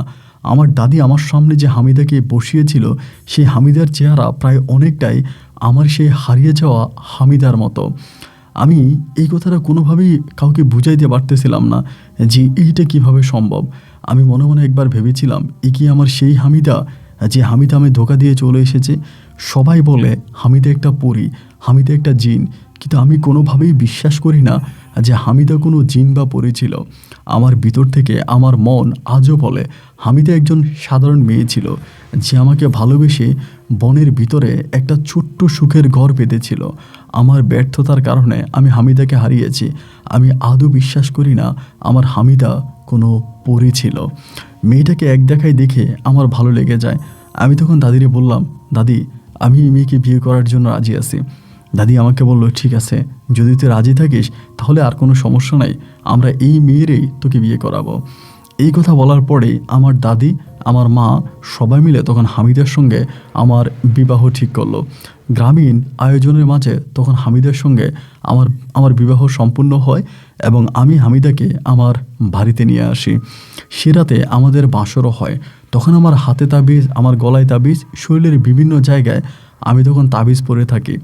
আমার পরিবারের মানুষগুলো সারাক্ষণই তখন আমাকে পাহারায় পাহারায় রাখে। আমার কি হয় না হয় সবগুলোর প্রতি, আমার সব জিনিসের প্রতি তারা অনেকটা কেয়ারিং থাকে। এরকম করে হামিদাকে বিয়ে করলাম। হামিদাকে বিয়ে করার কিছুদিন পরেই প্রায় আপনার 3 থেকে 4 মাস পরে হামিদা তখন গর্ভবতী হয় এবং গর্ভবতী হওয়ার পরে আমি কিন্তু তখন স্বাভাবিক জীবনে চলে আসি। আমি খালে যাই, মাছ ধরি, আগের মতো করে মাছ বিক্রি করি, সবভাবে চলতেছি। কিন্তু ভিতরে আমার তখনও হামিদার জন্য এক অন্যরকম কষ্ট, যে হামিদাকে আমি হারিয়েছি। বেদের মেয়ে হামিদাকে আমি তখনও আমার অন্তঃস্থল থেকে ভালোবাসি। প্রতিটা ক্ষণে ক্ষণে শুধু আমার হামিদার কথা মনে পড়ে। হামিদার কথা মনে পড়লে আমি আমার চোখের জল ধরে রাখতে পারি না। তারপরেও কি করব, যে হামিদাকে হারিয়ে ফেলেছি তাকে তো আর খুঁজে পাবো না। বেদের ওই মানুষগুলো কোথায় চলে গেছে আমি সেটাও জানি না। মনে মনে আমি তাদেরকে অনেক খুঁজেছিলাম, কিন্তু তাদেরকেও আর পাই নাই। যাই হোক, এরপরে আমি আমার বউকে নিয়ে ভালোভাবে থাকতেছি। এরকম করতে করতে এবার আমার ছোটো ভাই বিয়ে করছে। আমাদের ঘরটা ছিল খুব ছোট একটা ঘর, খুব ছোট একটা ঘর, এবং এই ঘরে আমরা সবাই থাকতাম। আমি বিয়ে করার কিছুদিন পরেই যখন আমার ছোটো ভাই বিয়ে করে, তখন এই ঘরে আমি, হামিদা, আমার ছোটো ভাই সহ দাদা দাদি সবাই মিলে থাকা খুব কঠিন হয়ে যাচ্ছিল। একটা পর্যায়ে আমার আব্বা বলল, খালের পাড়ে আমাদের নিজেদের আরেকটা জায়গা আছে। আব্বা আমাকে বলল, খালের পাড়ে আমগো যে জায়গাটা আছে ওইখানে তুই বাড়ি বানা, ওইখানে বাড়ি বানায় তুই বউ নিয়ে আলাদা হয়ে যা। তখন দেখলাম ছোটো ভাইয়ের বউর সঙ্গে আমার বউয়ের বনিবনাও খুব বেশি একটা ভালো হয় না। ঝগড়া ঝাঁটি ঝামেলা এগুলো প্রায় সারাক্ষণ লেগে আছে। যার কারণে আমি নিজেও সিদ্ধান্ত নিলাম যে হ্যাঁ, আমি হামিদাকে নিয়ে ওইখানেই ঘর বাঁধবো, ওই খালের পাড়েই ঘর বাঁধবো, ওখানে আমি হামিদাকে নিয়ে থাকবো। পরে আমার আব্বু জায়গাটা দেখাই দিল। জায়গাটাও বেশ ভালো ছিল, নিশ্চুপ নীরব একটা ভালো জায়গা। ওই জায়গায় আমি তখন হামিদার সঙ্গে একটা ছোট্ট ঘর বাঁধি। আমার আব্বু ওখানে ঘরটর বানাই দেয়, আমরা ওখানে থাকতেছি। তো একইভাবে আমার জীবনটা আগের মতোই কাটতেছে। রাতের বেলায় খালে যাচ্ছি, খালে মাছ ধরতেছি, আবার সেই মাছ বিক্রি করতেছি। কিন্তু দাদি সবসময় আমার প্রতি কেয়ারিং থাকে। আমার হাতের তাবিজটা ঠিক আছে কিনা, আমি তাবিজ পড়ি কিনা, এই জিনিসগুলোর প্রতি দাদি খুব কেয়ারিং থাকে। এভাবে প্রায় 2 বছর কেটে যায়, কিন্তু আমার হামিদার ঘরে কোনো সন্তান আর হয় না। একটা সন্তান হলো এবং এটা পেটেই মারা গেল, হয়েই নষ্ট হয়ে গেল পেটে। এরপরে 2 বছর কোনো সন্তানাদি হয় না, এবং 2 বছর সন্তান না হওয়ার পরে আমার দাদিও তখন অনেকটা অসুস্থ হয়ে যায়। আগের মতো করে চলাফেরা করতে পারে না, কথাবার্তা বলতে পারে না, অনেকটা দুর্বল হয়ে যায়। এরপরে আমি আমাদের এলাকা থেকে বেশ দূরের একটা জায়গায় একটা কবিরাজ মহিলার কাছে যাই। ওই মহিলার কাছে গেলে আমার হামিদার ঘরে হয়তো সন্তান হতে পারে, সেই আশা করে বেশ দূরের ওই জায়গাটার মধ্যে গিয়ে ওই কবিরাজ মহিলার শরণাপন্ন হই। সেই কবিরাজ মহিলা আমাকে দেখেই বলে, আপনি তো শিরিক করতেছেন, আপনার সন্তান কখনোই হবে না। আমি বললাম, শিরিক? কিসের শিরিক? বলে, আপনার সন্তান হবে, তবে আপনার আমার শর্ত মানতে হবে। আমি বললাম, আপনি যেই শর্ত দেন আমি সেই শর্ত মানতে রাজি আছি, আপনি বলেন কিসের শর্ত। ওই মহিলা তখন আমাকে বলে, আপনি যে হাতে তাবিজ পরে আছেন এটা থাকলে আপনার সন্তান হবে না। আমি বললাম, এটা তো আমার সঙ্গে আমার দাদি বা আমার পরিবারের মানুষরা বলে খারাপ একটা পরী নাকি আমার সঙ্গে আছে, এই খারাপ পরীটা থেকে বাঁচার জন্যই আমি এই তাবিজটা ব্যবহার করি। ওই মহিলা তখন বলতেছে যে না, আপনি এই তাবিজটা যদি ব্যবহার করেন তাহলে আপনার বউ কখনোই গর্ভবতী হবে না। যদি তাবিজটা খুলে ফেলেন তাহলে হয়তো আল্লাহর রহমতে আপনার বউয়ের গর্ভে সন্তান আসতে পারে। মুহূর্তের মধ্যে হালিমাও তখন বলে উঠল, একটা কাজ করেন, হাতের ওই তাবিজটা খুলে ফেলেন। এটা থাকার দরকার কি? এটা থেকে তো দরকার নাই, আপনার সঙ্গে যেগুলো ঘটছে এগুলো তো আজ থেকে বহু বছর আগে, তো এইটা এখন আর করার দরকার নাই। একটা কাজ করেন, আপনি তাবিজটা খুলে ফেলেন।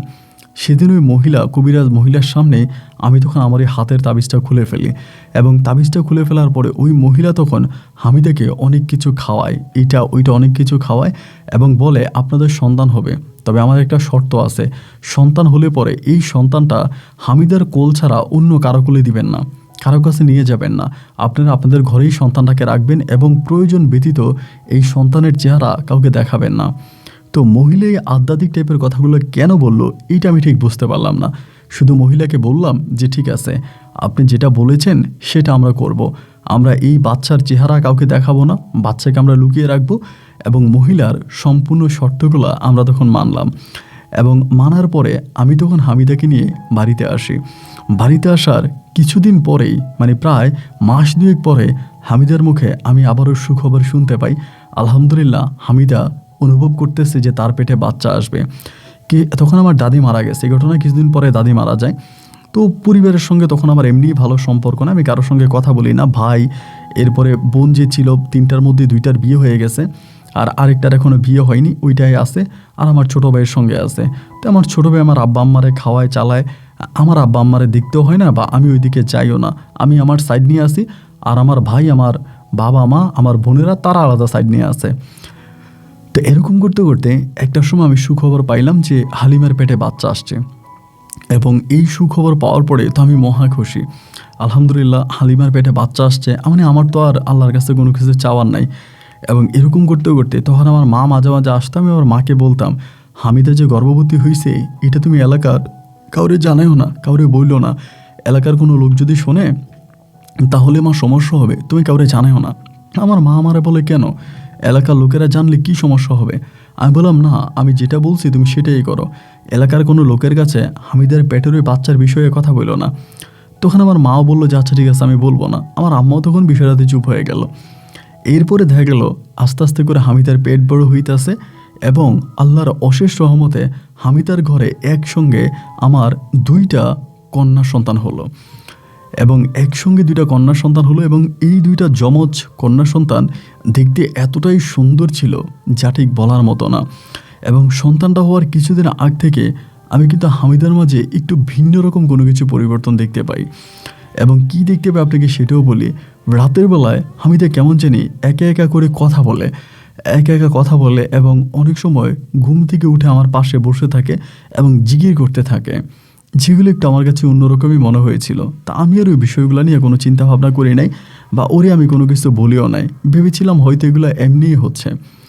এবং এরপরে একটা পর্যায়ে দেখা গেল হামিদা তখন, মানে আমার তখন 2টা মেয়ে হলো, এবং 2টা মেয়ে এতটাই কিউট হলো যা ঠিক বলার মতো না। তো মেয়েগুলো আস্তে আস্তে করে বড় হইতেছে, মানে মেয়েগুলো হওয়ার প্রায় আপনার এরকম হবে যে 15-20 দিন পর্যন্ত হামিদা ঘর থেকে বের হইতো না। আর এখানে আরেকটা অলৌকিক বিষয় কি, আমার মাকে হামিদা ঘরে অ্যালাউ করতো না। ধরেন আমার মা আসছে বা পাড়ার কোনো মানুষ আসছে আমার বাচ্চাগুলো দেখার জন্য, হামিদা কাউকেই দেখতে দিত না, মানে কাউকেও দেখতে দিত না। মানে বাচ্চা যদি কেউ দেখতে আসতো, ও সবার কাছে বলতো যেন আমার বাচ্চা হয় নাই, আমার লুকিয়ে রাখতো। আমি বললাম যে আমাদের বাচ্চা অন্যরা যদি দেখতে আসে তাহলে সমস্যা কি? মানুষ আমার বাচ্চা দেখে তো আমার জন্য দোয়া করবে, তুমি বাচ্চাগুলোকে লুকিয়ে রাখো কেন? সবার কাছে দেখাও। আমাকে বলে যে না, আমার বাচ্চা আমি কাউকে দেখতে দিব না। ও ইচ্ছে করে বাচ্চাকে কারোর সামনে নিয়ে যায় না বা কাউকেও দেখায় না। তো ঠিক আছে, এটা ওরই ব্যক্তিগত বিষয়, ও বাচ্চা দেখাবে না, ও বাচ্চা লুকিয়ে রাখে। আমি আর এই বিষয় নিয়ে ওর সঙ্গে কোনো কথা বললাম না। এখন এরকম করেই তখন দিন আর রাতগুলো পাস হইতেছে, দিন আর রাতগুলো কাটতেছে। এই করতে করতে অনেকগুলো দিন কেটে গেল। একটা পর্যায়ে ও হঠাৎ করে কান্না করতেছে, মানে 2-3টা দিন ধরে হঠাৎ কান্না করতেছে হামিদা, মানে কান্না করতেছে। আমি বললাম কী ব্যাপার, তুমি কান্না করো কেন? আমাকে বলে আমার বাচ্চাগুলো মারা যাবে, এগুলো আমারে বলতেছে। আমি বললাম ধুরো, তুমি কি পাগল হইছো? আল্লাহ আমাকে একজোড়া মানিক দিছে, মারা যাবে কেন? ও বলে আমি বেশ কয়েকদিন ধরে স্বপ্ন দেখতেছি আমার বাচ্চাগুলো মারা যাবে, আমার এগুলো বলতেছে। আমি বললাম তো তুমি এরকম স্বপ্ন যদি দেখে থাকো তাহলে চলো আমরা ওই মহিলার কাছে তোমাকে আবারও নিয়ে যাই, যে মহিলার কাছ থেকে একবার তাবিজ জানলাম, পানি পরা আনার পরে তোমার সন্তান হয়েছে, আমরা সেই মহিলার কাছে তোমাকে আবারও নিয়ে যাই, তুমি চলো। ওই মহিলার কাছে যেতে রাজি হয় না। এবং এরকম করে প্রায় 3 দিন পরেই হঠাৎ করে এক রাতের বেলায় হামিদা চিৎকার করে কেঁদে উঠলো। এবং কেঁদে ওঠার পরে আমি তো লাফ দিয়ে উঠলাম, কী হয়েছে? আমার বাচ্চারা কথা বলে না। তো ওই সময়টা আপনার মাঘ মাসের শীতের সময় ছিল, মানে প্রচণ্ড রকমের শীত। তা আমি মনে করলাম কি যে মনে হয় ঠান্ডায় বাচ্চাগুলো মারা গেছে। কারণ আমরা যে ঘরটার মধ্যে থাকতাম না, এই ঘরটায় আপনার মানে চারদিকে খুব খোলামেলাই ছিল, মানে খোলামেলা থাকতো তো, আর একটা খালের পার। তাই আমি ভাবলাম হয়তো বাতাস টাতাস ঢুকে শীতে বাচ্চাগুলো মারা গেছে। ও একটু কান্না করলো এবং কান্না করার পরে হঠাৎ করে চুপ হয়ে গেল, মানে একটু কান্না করছে করে চুপ হয়ে গেছে। হয়ে আমাকে বলতেছে আমি বাচ্চাগুলো ফজরের আগে মাটি দিয়ে ফেলবো। আমি বললাম মানে এইটা তুমি কি বলতেছো? বাচ্চা তুমি ফজরের আগে কেন মাটি দিবা? আমাকে বলে হ্যাঁ, বাচ্চাগুলো ফজরের আগে মাটি দিয়ে দিব, কাউকে দেখাবো না। আমি বললাম হামিদা, আমাদের বাচ্চাগুলো মারা গেল, আমার মাকে তো মানে অন্তত জানাইতে হবে, আব্বা আম্মাকে তো বলতে হবে। আমাকে বলে না, আমি কাউকেই দেখাবো না, আমার বাচ্চা যেহেতু মারা গেছে এগুলো ফজরের আগে আমি দাফন করে দিব। তো ওরে আমি যতই বুঝাই যে না ফজরের আগে আমরা বাচ্চা দাফন করব না, আমরা কেন ফজরের আগে বাচ্চা দাফন করব, তার তো কোনো প্রয়োজন নাই। ও আমাকে বলেছে না ও দাফন করে ফেলবে, মানে ফজরের আগে ও বাচ্চা দাফন করে ফেলবে। মানে তর্কাতর্কি করতেছে আমার সঙ্গে। তা আমি বললাম যে ঠিক আছে, যদি এরকমই করতেছে আমি আর কথা বাড়াইলাম না, আমি চুপ হয়ে রইলাম। এবং চুপ হওয়ার পরে ফজরের আগেই ও তখন নিজেই উঠে গেছে, কোদাল নিয়ে ঘরের বাইরে চলে গেছে, একটা নিশ্চুপ জায়গায় গেছে, ওইখানেও দাফন করবে। তা আমি বলতেছি বাচ্চাগুলো কি এখানে দাফন করব? তা বাঁশ কাটতে হবে, বাঁশ লাগবে। ও বলে তুমি বাঁশ কেটে আনো। চিন্তা করেন ফজরের আজানের আগে আগে ও কিভাবে যেটা করলো তা আল্লাহ ছাড়া কেউ জানে না। বাঁশ আমি কেটে আনলাম, ও নিচেই বাঁশ কাটলো, বাঁশিয়ে করলো। ছোটো বাচ্চা তো, পাশাপাশি 2টা কবরে ফজরের আগে আগে আমার 2টা বাচ্চাকে মাটি দিয়ে দিল। তা আমার সঙ্গে কী করতেছে এসব আমি কিছুই বুঝতেছি না। বাচ্চা 2টিকে মাটি দিয়ে দিল এবং মাটিতে আমাকে বলল যে তুমি কিন্তু খবরদার, আমার বাচ্চা মারা গেছে এটা কাউরে বলবা না, এটা তুমি কাউরে বলবা না। তা ও আমাকে কেন এগুলো বলতেছে আমি সেটাও জানি না। আমাকে শুধু বলে তুমি যদি বলো তাহলে খুব খারাপ হবে, হয়তো আমি মারা যাবো, আমার এগুলো বলে। আমি তখন আর তার কিছু বললাম না। তো আস্তে আস্তে করে আমার মা আসে বা আমার ভাইয়ের বউরা আসে, আমার বোনেরা আসে, আমার বাবু দেখার জন্য আসে। আমার বউ তখন প্রায় বাচ্চাগুলো মাটি দেওয়ার 1 সপ্তাহ কাউরে দেখায় নাই। 1 সপ্তাহ পরে আস্তে আস্তে করে জানাজানি হয়ে গেছে যে বাচ্চাগুলো নাই। 1 সপ্তাহ পরে আমি তখন আমার মায়েরে জানাইলাম যে মা, এমন এমন ঘটনা, আমার বাচ্চাগুলো তো মারা গেছে। মা তো শুনে একেবারে হতবাক হয়ে গেল। আমারে বলি এটা তুই কী বললি, বাচ্চা মারা গেছে? আমি বললাম হ্যাঁ মা, বাবুগুলো মারা গেছে। মা বলে তোর বাচ্চা মারা গেল, একটা বারের জন্য আমরা শুনতে পারলাম না, এটা কী ধরনের কথা, আমরা কি শোনা দরকার ছিল না? আমি বললাম মা, আমি কি বলবো আমি বুঝতেছি না, বাচ্চা যে কীভাবে মারা গেল আমি এর কোনো উত্তর তোমাকে দিতে পারবো না। মা তখন আমার সাথে তর্কাতর্কি করতেছে, না এটা তুই ভালো করিস নাই, এটা তুই ঠিক করিস নাই, এটা তুই মহা অন্যায় করছিস, তুই আমারে বলা দরকার ছিল, কই মাটি দিছিস। আমি এগুলোর কিছুই মারে বলি না। তো এরকম করতে করতে হামিদা তখন আমারে বুঝায় তুমি মন খারাপ করো না, তুমি দেখো আমাদের ঘরে আবারও সন্তান হবে, এবার আমাদের অনেক সুন্দর একটা বাচ্চা হবে, এই বাচ্চাটা দেখবা খুব ভালো হবে, আমার এগুলো বলতেছে। তা আমি বললাম যে আচ্ছা ঠিক আছে। এই করে মাসখানিক পার হওয়ার পরে আবারও আমি সুখবর পাইলাম, আবারও গর্ভবতী হয়েছে। তো এবার আমার মা বলতেছে একটা কাজ কর, ওরে খালের পাড়ে রাখিস না, খালের পাড়ের ওই জায়গাগুলো ভালো না, খারাপ দৃষ্টি আসতে পারে, খারাপ কোনো নজর আসতে পারে, হয়তো তোর বউর উপরে খারাপ কোনো নজর আসছে, এই জন্য বাচ্চাগুলো মারা গেল হঠাৎ করে। তুই তোর বউরে আমাদের বাড়িতে নিয়ে আয়, বাড়ির মধ্যে থাকলে ভালো হবে। আমি হামিদারে বললাম হামিদা, মা তো বলতেছে বাড়ির ভিতরে থাকার জন্য, এখানে এই জায়গাটা ভালো না, জায়গাটা দখলই, তুমি একটা কাজ করো, আমার সঙ্গে চলো আমরা বাড়ির ভিতরে থাকি। ও আমাকে এক কথাই বারবার বলতেছে যে না আমি বাড়ির ভিতরে যাব না, আমার কাছে এই জায়গায় ভালো লাগে, আমি এই জায়গায় থাকবো। আমি বললাম এই জায়গায় আমার 2টা বাচ্চা মারা গেছে, তুমি আবারও গর্ভবতী হয়েছ, হয়তো আমার এই বাচ্চাটাও মারা যেতে পারে, তুমি আমার সঙ্গে চলো, আমরা বাড়ির ভিতরে থাকবো। ও আমাকে খুব রেগে গিয়ে আমাকে বললো আমার সঙ্গে বেশি কথা বলতে এসো না, আমি যা বলছি তাই, আমি এখানে যাব না। তো মারে তখন বললাম যে মা ও তো আসতে চায় না, আমি কি করব। মা আমারে বললো আল্লাহই জানে, এবার জানি কি হয়। এরকম করেই তখন সময়গুলো কাটতেছে, ওর পেটের বাচ্চাটা বড় হইতেছে। আমি তখনও খালে মাছ ধরি। তো আমি ওরে মানে তখন তো আপনার এত ডাক্তার কবিরাজ বা এত ভালো চিকিৎসা, উন্নত চিকিৎসা এগুলো ছিল না। ধরেন বড় জোরে কোনো বাচ্চা যদি হয় আমরা কবিরাজের কাছে নিয়ে যাইতাম। আর সেই সময়টাতে বেশিরভাগ মহিলারা মারা যাইতো বাচ্চা প্রসবের সময়। এখন তো ধরুন আপনার হসপিটাল আছে, বাচ্চা পেটে আসার মানে বাচ্চা হওয়ার আগের দিন থেকে মেডিকেলে ভর্তি হয়ে যায় এবং ডাক্তারও একটা ধারণা দিয়ে দেয় যে অমুক তারিখে বাচ্চা হতে পারে। সেই সময়টাতে এরকম ছিল না। আমাদের পাড়ায় বেশিরভাগ মহিলারাই মারা যাইতো বাচ্চা প্রসব করার সময়। তা আমি তখন হামিদারে বললাম যে, হামিদা, তোমার পেটে তো বাচ্চাটা আছে, এখন তুমি একটা কাজ করো, তুমি বাড়িতে চলে যাও, বাড়িতে গিয়ে আমার মায়ের সঙ্গে থাকো, এখানে তোমার কে দেখাশোনা করবে, কখন হঠাৎ করে পেটের ব্যথা উঠে বাচ্চা প্রসব হবে, তুমি আম্মুর কাছে চলে যাও। ও তখন আমারে বলতেছে যে না, আমি যাব না, আমি এই জায়গায় থাকবো, আমার বাচ্চা হবে এটা আমিই টেক কেয়ার করতে পারবো, মানে আমিই করতে পারবো, এইখানে কেউ আর থাকার দরকার নাই, তোমার মাও আসার দরকার নেই। মানে এমনও হইতো যে আমার মা ঘরে আসতো, দরজা খুলতো না, মানে দরজাও আটকায় রাখতো। মানে আমার আম্মা ঘরে আসবে, ও দরজা আটকায় রাখে, দরজা খোলে না। কী এক অবস্থার মধ্যে ভাই পড়ে গেছি বলে বুঝাতে পারবো না। এবং এরকম করতে করতে আমার আরেকটা কন্যা সন্তান হলো, এটা আমার তৃতীয় মেয়ে। এবং এই মেয়েটা হওয়ার পরেই মানে ও মেয়েটা যেদিন হয়েছে সেদিনে ও অনেক খুশি, অনেক খুশি, আমিও অনেক খুশি, আলহামদুলিল্লাহ আমার কন্যা সন্তান হয়েছে, আমিও খুশি, ও খুশি। কিন্তু তার কথাবার্তাগুলো আমার কাছে কেমন জানি একটু সন্দেহ সন্দেহ লাগতো। মানে ও যে কথা বলতো, মানে প্রতিটা কথার ভিতরেই না কেমন জানি একটা ভয়ঙ্কর ভয়ঙ্কর ভাব লুকিয়ে থাকতো। মানে বাচ্চাগুলোরও, মানে বাচ্চাটারও কিছু একটা করে ফেলবে, এটা তখন আমার কাছে মনে হয়েছিল। তো মনে হওয়ার পরে বাচ্চাটা হওয়ার 3 দিনের মাথায় আমি পরিপূর্ণভাবে শিওর হয়ে গেলাম যে ওর ভিতরে কিছু একটা জিনিস চলতেছে, মানে ওর ভিতরে খারাপ কিছু আছে। তো একদিন সকালবেলা আমি তখন মার সঙ্গে বিষয়টা আলাপ করে, আমার আম্মার সঙ্গে, যে আম্মা এমন এমন ঘটনা, ওই তো এরকম এরকম কথাবার্তা বলতেছে, আমার কাছে মনে হয় ওর সঙ্গে জিন পরি কিছু একটা আছে, ওর আচার আচরণ কথাবার্তা আমার কাছে আমার খুব একটা স্বাভাবিক মনে হয় না, একটা কাজ করি, ওর একটা ভালো কবিরাজের কাছে নিয়ে যাই। তো মা আমারে বলে আজ রাতের বেলায় থাক, আমি কালকে নিয়ে যাবো নি। মায়েরও কি যেন একটা কাজ ছিল এই জন্য, তাই আমি বললাম ঠিক আছে। তো সারা রাত আপনার মাছ টাছ ধরলাম, দিনের বেলায় গিয়ে ঘুমাইলাম। এরপরের দিন আমি মাছ ধরার জন্য গেছি, ওরে বললাম একটা কাজ করো, তুমি আম্মার কাছে চলে যাও, আম্মার কাছে গিয়ে তুমি ঘরে থাকো, রাতের বেলায় বাচ্চারা ট্রেনে নিয়ে এই একা একা এখানে থাইকো না। আমার বলে না না না, আমি একা একা থাকতে পারবো, তুমি যাও। তখন আমি মাছ ধরতে চলে গেছি। মাছ ধরতে গিয়ে ফজরের আগে আমি তখন মাছ নিয়ে বাড়িতে আসছি।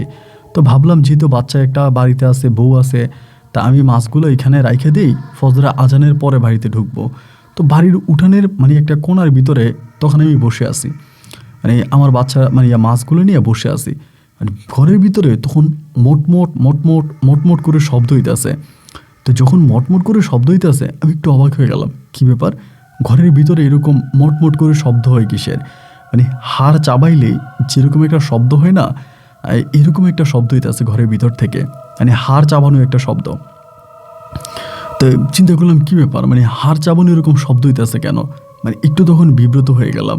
এবং হওয়ার পরে মাছগুলো এখানে রাখছি, রাইখা আস্তে আস্তে করে ঘরের দিকে আসতেছি। তখন বুকের ভিতরটা ধুপধুপ করে কাঁপতেছে, মানে ভিতরে কঠিন কিছু একটা চলতেছে, আমি এটা বুঝতেছি। তো আস্তে আস্তে করে ঘরের ভিতর আসতেছি, উকি মেরে দেখতেছি, মানে ঘরের বাইরে থেকে উকি মেরে দেখতেছি, ভিতরে কিছু দেখা যায় না, ভিতরটা প্রচুর অন্ধকার। তবে মনে হলো কে জানি হাড় চাবাইতেছে, মানে নরম হাড্ডি চাবাইলে যেরকম একটা শব্দ হয়, খাবার খাইলে যেরকম একটা মসমস মসমস একটা শব্দ হয়, এইরকম একটা মসমস মসমস শব্দ হইতেছিল। এবং একটা পর্যায়ে আমি তখন বললাম, কে? হামিদা তুমি কি ঘরে? এই হামিদা তুমি কি খাও? এইটা বলার পরেই আর কোনো শব্দ নাই, ভিতর থেকে আর কোনো শব্দ নাই। আমার কোমরে তখন টর্চ লাইটটা ছিল, আমি তখন টর্চ লাইটটা বের করলাম, টর্চ লাইটটা বের করে দরজা ধাক্কা দিয়ে শুরু করলাম, হামিদা দরজা খোলো, হামিদা দরজা খোলো। ও তখন আর দরজা খোলে না, তখনও চারদিকটা ঘুটঘুটে অন্ধকার, এখনও সকাল হয়নি, ফজরের আজান দিবে দিবে বলে এমন একটা সময়। দরজা খোলার জন্য বারবার ধাক্কা দিতে আসি, ও ভাইয়া দরজা খোলে না। আমি একটা পর্যায়ে চিৎকার দিয়ে বসলাম। তা আমার এই বাড়িটার আশেপাশে তেমন কোনো ঘর বাড়ি নেই, এবং ঘর বাড়ি না থাকার কারণে আমার ওই চিৎকারও কারো কান পর্যন্ত গেল না। দরজাটা তখন লাইট দিতে শুরু করলাম, আমি বুঝতে পারলাম যে ভিতরে ভয়ানক কিছু চলতেছে। দরজা লাথির উপর লাথি, লাথির উপর লাথি মারতেছি, কিন্তু ভিতর থেকে কেউ আর দরজা খোলে না। একসময় দরজাটা ভেঙে ফেললাম, এবং দরজাটা ভেঙে ফেলে ঘরের ভিতর ঢুকে দেখতেছি আমার সাদা চাদরের উপরে রক্ত পড়ে আছে, আমার বাচ্চাটা ছিন্ন বিচ্ছিন্নভাবে পড়ে আছে, আমার বাচ্চার হাত এক জায়গায়, পা এক জায়গায়, মানে যা আসলে বলার মতো না, এবং রক্ত পড়ে আছে। আমি মনে হয় যেন এখানে জ্ঞান হারিয়ে ফেলবো, মানে অজ্ঞান হয়ে যাব। আমি কি করবো ঠিক বুঝতে পারতেছিলাম না। আশেপাশে কোথাও হামিদা নাই। টর্চ লাইট দিয়ে চোখের নিচে এখানে ওইখানে বিভিন্ন জায়গায় হামিদারে খুঁজতেছি, হামিদারে আমি আর কোথাও পাই না। হামিদাকে না পাওয়ার পরে আমি তখন বাইরের জানালাটা দিয়ে মানে ঘর থেকে বেরোইছি। বেরোয়ার পরে মানে ওরে ডাকতেছি, হামিদা হামিদা, কেউ আর ওকে দেখতে পায় না। এবং ওই মুহূর্তেই তখন ফজরের আজান দিল। ফজরের আজানটা দেওয়ার পরে আমি তখন আমাদের বাড়ির ভিতরে ঢুকলাম। ঢুকেই প্রথমে মারে ডাকলাম। মা তখন ঘুম থেকে উঠছে, আব্বা উঠছে, ছোটো ভাইটা উঠছে, আমার ছোটো বোনটাও ঘুম থেকে উঠছে। আমি বললাম যে এই ঘটনা। এটা শোনা মাত্রই আমার আব্বা আম্মা তখন আমার বাড়ির দিকে দিল, মানে দৌড় দিল। তা আমার ছোটো ভাই তখন একটা চিৎকার দিছে। ছোটো ভাই চিৎকার দিছে যাতে মানুষজন উঠে। আমার ছোটো ভাইয়ের চিৎকারে তখন গ্রামের অনেক মানুষ উঠে গেল এবং সবাই তখন একইভাবে আমার ঘরের দিকে দৌড়াতে শুরু করলো। আমি নিজেও ঘরে দৌড়ে আসলাম। ওই সময়টাতে ঘরের দরজা খোলা।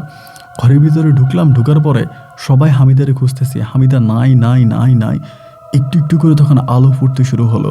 সকালের আলো যখন ফুটতে শুরু হলো, গ্রামের বাচ্চারা তখন দৌড়ে এসে বলতেছে, আমরা দেখছি দেখছি দেখছি হাশেম ভাইয়ের বউরে দেখছি তেঁতুল গাছের আগায়, হাশেম ভাইয়ের বউ বসে আছে তেঁতুল গাছের আগায়। এরকম করে সবাই বলতেছে তেঁতুল গাছের আগায় না কেউ বসে আছে। এটা শোনার পরে আমার মা, আমরা সবাই দৌড়ে হিন্দু বাড়ির পাশে যে বড় তেঁতুল গাছ আছে, তেঁতুল গাছের নিচে গেলাম। ওইখানে গিয়ে দেখতেছি তেঁতুল গাছের উপরে হামিদা বসে আছে অর্ধনগ্ন হয়ে। আমার আম্মা তো দেখে বুঝে গেছে এটা কোনো ভালো লক্ষণ না। আমার আম্মা তখন বলতেছে, বৌমা নিচে নাইমে আসো। হামিদা তখন উপর থেকে বলে, কে তোর বৌমা? তোর বৌমা কে? আমি কারো বৌমা না। সবাই তখন বলতেছে, তুমি নিচে নাইমে আসো, তুমি নিচে নাইমে আসো। ওহার তখন নিচে নামে না। একটা পর্যায়ে আমার আম্মা তখন আমার ছোটো ভাইরে বললো, যা তাড়াতাড়ি মসজিদের হুজুরে নিয়ে আয়।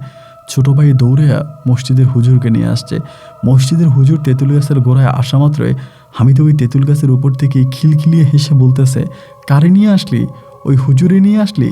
ওরে নিয়ে এসে কোনো লাভ নাই, ওর সঙ্গে কিছুই হবে না, ওই বেটা আমার কিছুই করতে পারবে না। হামিদা তখনও তেঁতুল গাছের আগায় বসে বসে খিলখিলিয়ে দাঁত বের করে হাসতেছে। হুজুর দেখেই বলতেছে, আমার দ্বারা এটা কিছু করা সম্ভব নয়, আপনারা বড় কবিরাজ নিয়ে আসেন। আমি আর আমার ভাই মিলে তখন গেলাম ওই মহিলার কাছে, যে মহিলার পরামর্শ অনুযায়ী হামিদার গর্ভে সন্তান হয়েছিল। ওর ওই মহিলা তখন আমার সঙ্গে আসতে রাজি না। মহিলা তখন বলতেছে যে না, আমি যেতে পারবো না, আপনারা অন্য কোনো ব্যবস্থা করেন, আমি যাব না। মহিলা আসে নাই। না আসার পরে আমরা তখন আরেকটা কবিরাজের সন্ধান পাই। দুপুরের দিকে সেই কবিরাজের বাড়িতে যাই। ওই কবিরাজ আসতে রাজি হয়। কবিরাজ বটগাছের নিচ পর্যন্ত আসে এবং আসার পরে কবিরাজ বলতেছে, একটা কাজ করেন, আপনারা কয়েকজন ওখানে উঠেন, আপনারা বটগাছের উপরে কয়েকজন উঠেন, কারণ আমি যখন মন্ত্র পড়া শুরু করব তখন ওর উপর থাকা জিনটা তখন চলে যাবে। ও তখন দেখা যায় যে বটগাছ থেকে ছিটকে নিচে পড়ে যেতে পারে, আর আপনার তেঁতুল গাছ থেকে তখনও মারা যাবে। একটা কাজ করেন, আপনারা কয়েকজন মিলে উঠেন। এরপর আমাদের পরিবারের আমার ভাই আরও দুইজন মিলে তারা তখন বটগাছে উঠতেছে। ও তখন বলতেছে, উঠিস না উঠিস না উঠিস না। এবং তারা তখন জোর করে গিয়ে ওর ওইখানে ধরে, আর নিচ থেকে হুজুর তখন দোয়া পড়তে শুরু করে। খানিকটা বাদে তখনই ওই জায়গার মধ্যে হামিদা জ্ঞান হারিয়ে ফেলে, মানে অজ্ঞান হয়ে যায়। তেঁতুল গাছের গোড়া থেকে, তেঁতুল গাছের উপর থেকে তারা তখন খুব কষ্ট করে হামিদাকে নিচে নামায় আনে এবং তখন হামিদাকে আমি আমার ঘরে নিয়ে যাই। হুজুর বলে, এই ঘরে রাইখেন না, গ্রামের ভিতরে নিয়ে যান। পরে আমাদের বড় যে বাড়ি আছে, আমাদের বড় বাড়ির মধ্যে আনি। উঠানের মধ্যে তখন সোজা করে হামিদাকে শোয়ানো হয়। হুজুর তখন দোয়া পড়তে শুরু করলো। ফু দিতে দিতে একটা পর্যায়ে হামিদের ভিতরে ওই জিনিসটা আসছে। আসার পরেই হামিদা তখন উঠে বসেই কান্না করতেছে, বিলাপ করে করে কান্না করতেছে। হুজুর বলে, তুই কাঁদতেছিস কেন? হামিদা তখন বলে, কাঁদতেছি, আমার স্বামীরে আমি আরেকজনরে দিয়ে দিছি, আমার স্বামীরে আমি আরেকজনরে দিয়ে দিছি। আমার স্বামীর গায়ে ওই মেয়ে কেন হাত দিল, এই মেয়ে আমার স্বামীরে কেন ধরলো, এগুলা বলতেছে। তো কবিরাজ তখন বলে, তোর নাম কি? বলে, আমার নাম হামিদা। বলে, ওর বউয়ের নাম তো হামিদা, তোর নাম কি? বলে, আমার নামও হামিদা, আমি ওর প্রথম বউ। ও আমারে প্রথমে বিয়ে করছিল, ও আমারে প্রথমে বিয়ে করে আমার সঙ্গেও বেইমানি করছে, আমারেও ধোকা দিছে, ও পরিবারের পক্ষে চলে গেছে, ও আমার সঙ্গে সংসার করে আমার ইজ্জত নষ্ট করে ও আমার সঙ্গে থাকে নাই। আমি তখন বুঝতে পারলাম এটা সেই হামিদা, যে হামিদার কথা আমি প্রথমে আপনাকে বলেছিলাম। আমি তখন বললাম যে, হামিদা, আমি তো তোমারে খুঁজেছি।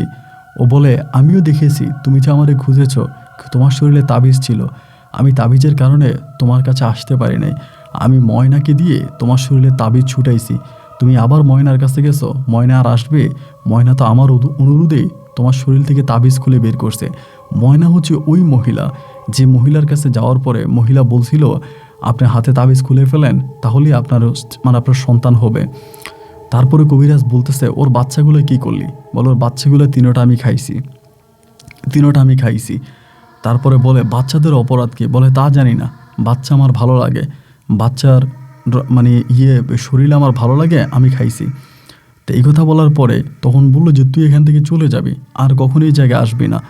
আমি তখন ওখানে দাঁড়াইছি, ও তখন কান্না করতেছে যে না আমি আমার স্বামীরে ছেড়ে যাব না। তো বলে তুই তো একটা জিন, তুই তো স্বামী কি আবার, আবুল হাশেম তো সে বিয়ে করছে, তার বউয়ের জীবনটা এভাবে নষ্ট করিস না, এখান থেকে চলে যা, তাদের আর কোনো ক্ষতি করিস না।